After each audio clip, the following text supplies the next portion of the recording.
Hello, good morning. Welcome to the United Vista. My name is Oakless. All right, lots of good news coming up in Manchester United today. There's been top news about Manchester United trying to grab Semenyo. Well, who wouldn't want to do that? Semenyo has been one of the promising young men in Baltimore, and we can see the last time we met them some days ago how important he is for the team.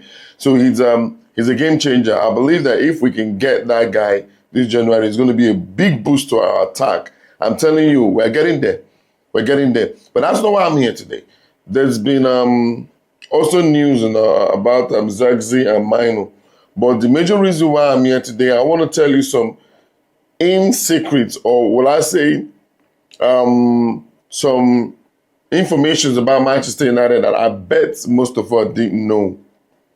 Yes, Manchester United history. These are deep things that we didn't want to go public. Manchester United didn't want it to go too public. But I'm going to give you the idea. As a United fan, you should know some of these things. You should do your research, and then you should know some of our histories. So before I go ahead, please do like, subscribe, and share. And also, I'd like to read your comment section below. Let's interact as a family, right? And let me know what you think about some of the few things I'm going to tell you now. Now, did you know that Manchester United was formerly known as Newton Heath? Yes. And then this club, Manchester United, that we love so much, was saved by a dog. Sounds crazy, right? Good. Now, let me tell you the little story. Manchester United captain, Harry Stafford, he had a dog. And that dog went missing someday. And one wealthy local brewer named John Henry Davies, he kind of found his dog. He's a billionaire. He found his dog and he was returning the dog back to Harry Stafford. Okay, so on returning the dog, Henry, I don't know what pushed him, but he decided to tell this billionaire about the crisis Manchester United was facing because we're bankrupt and then we're owing debts here and there. So, as God may have it, the man decided to invest in Manchester United. That is how Manchester United got back to his feet, and we did not extinguish, right? We were not extinguished, and we did not go extinct.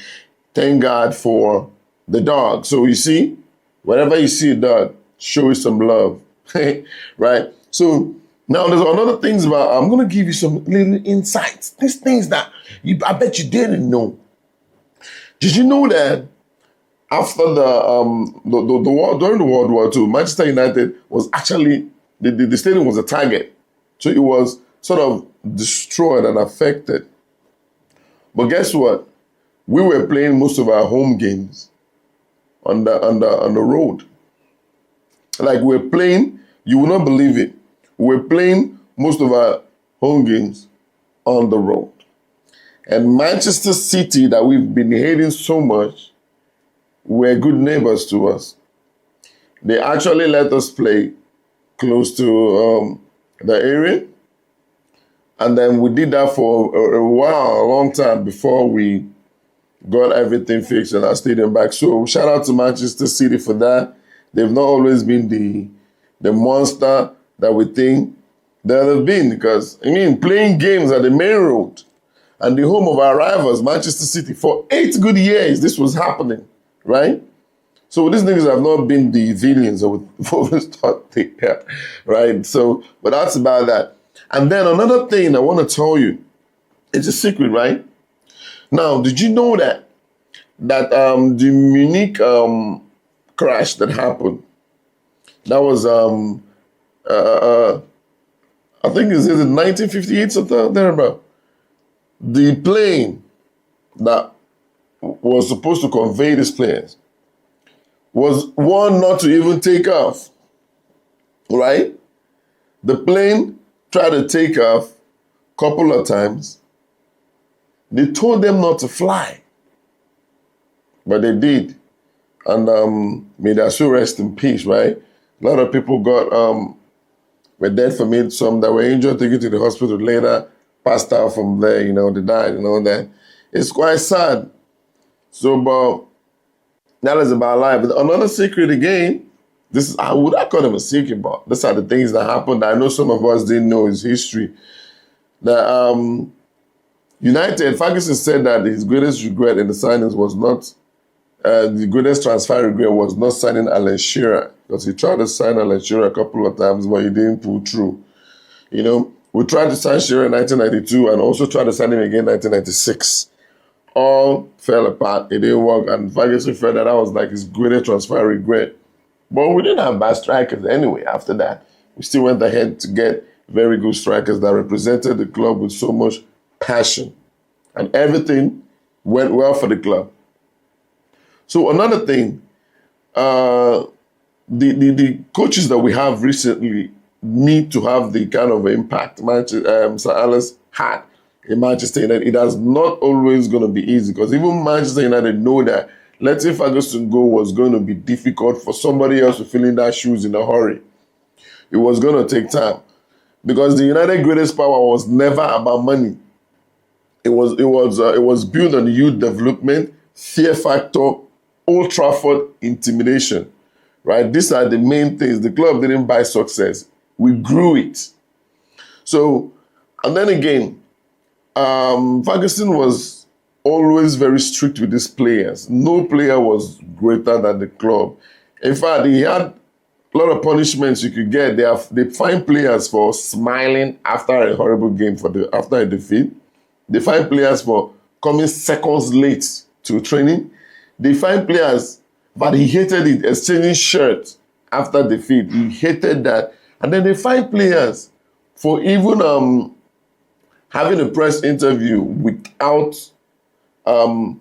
first of all, consulting the management, which is him mostly. So he kept all these things in check to make sure that these players were always abiding by the rules and not too much steps ahead. And if you're a player and then you're getting too popular, you feel like you're taking the dressing room, Ferguson will let you off.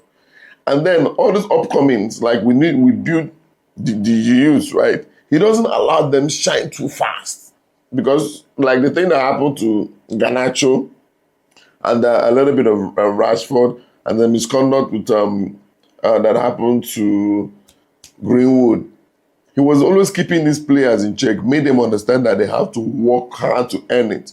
Not every player sprouts out like Yamin Lamar, and then all of a sudden you start getting too arrogant. He builds this deep culture and discipline in these players that they see the club as a family and they have to protect their family, right? That's how it is. Not now. Players feel they are too big and all that. Ferguson times, man, if you have that kind of attitude, he will let you go. He let Pogba go. And when we felt that, okay, maybe he made a mistake, we went to get Pogba back. We saw the result. This man, he knows players and he reads you deep. And if he cannot work with you, he sees those arrogant, you're off. So that's some of those things. Like Roy Keane also was let go when he was winning the dressing room to his side. If I just let him go, you don't allow any player come and then want to start dominating and put some kind of arrogance attitude. Nope. He's gonna let you go. So the Ferguson, how it came about was about Manchester United they usually press when they needed to win or when they need to get a goal at the end of part of the time. So the crowd backs them up with the sharing and everything, and then the intensity. So that became a routine and then a culture, right? So when the time is about to get at the end of the game, the pressure, we knew that something was always going to happen, and at the end, it always happened. So it now became a norm. That's how the Ferguson came about. It's the fear factor that Manchester United have already had. So Ferguson was always good at, he protects his players. He protects you on the media, and then he comes inside to condemn you. And then the players will always tell you that they are always scared when Ferguson plays cool out there when they know they've done something wrong, because they know that they're definitely, sometimes he might just leave you out. He doesn't talk to you. Nobody even winks at you or say hi. You just be on your own for. You will not be playing games. That alone, they said he kills them more than even yelling at them. This man knows how to work. So it's going to take time before you begin to infuse this kind of things in the modern arrogant players that we have these days, because the greatest fear was losing their aura. Manchester United losing their aura. You know, it was more than trophies or finances. The club feared losing the intimidation, that global respect that Manchester United had. Well, I think we've lost that already.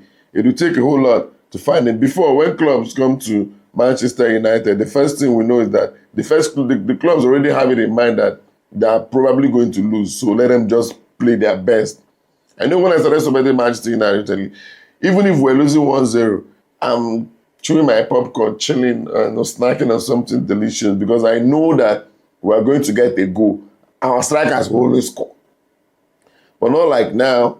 And then even if we are drawing or losing, once it's like 3, 4, 5 minutes to go, you see us start pressing. I'm always believing that 70% of the time, we will get a goal. So Manchester United these things have gone. We need to understand that these things have gone and we might never get this kind of fear factors back. Football is on a different level right now. Everybody is trying to make sure they are not intimidated. You will see the bottom half team, people like clubs like Leeds coming up to almost play Man City 5-5. It's ridiculous, right? At home. So some of these things it can never be gotten back again.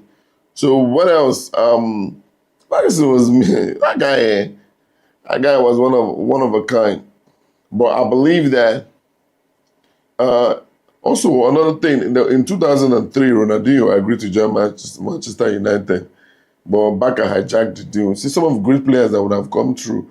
But I'll tell you, we have had great players as well within that time. So we lost nothing. We lost nothing. So I'm going to be telling you more about more deep inner secrets about Manchester United, deeper than this, right? But first of all, as a fan, make sure you go and learn our anthem. At least you should know that Manchester United anthem is important as a fan, right? You should know these things. This is part of our history. So wherever you are, if you're with Manchester United fans and they're chanting, then you can also chant along with them. So let me know what you think. If there's any of this information you'd like me to elaborate, I know these things for sure because I've researched them and they're facts. And there's so many, because Manchester United didn't just start yesterday, there's so many histories that some of our fans do not know. Now I'm going through our histories and I know a lot of things. So if there's anything that I've talked about that you feel that you want to get to, you want me to kind of elaborate more on it, just let me know. And I will gladly do that. But my next video will be about our anthem. I like all of us to know our anthem. And I'm going to be showing it live here for you to know. You follow it up, right? Thank you very much and see you on my next video.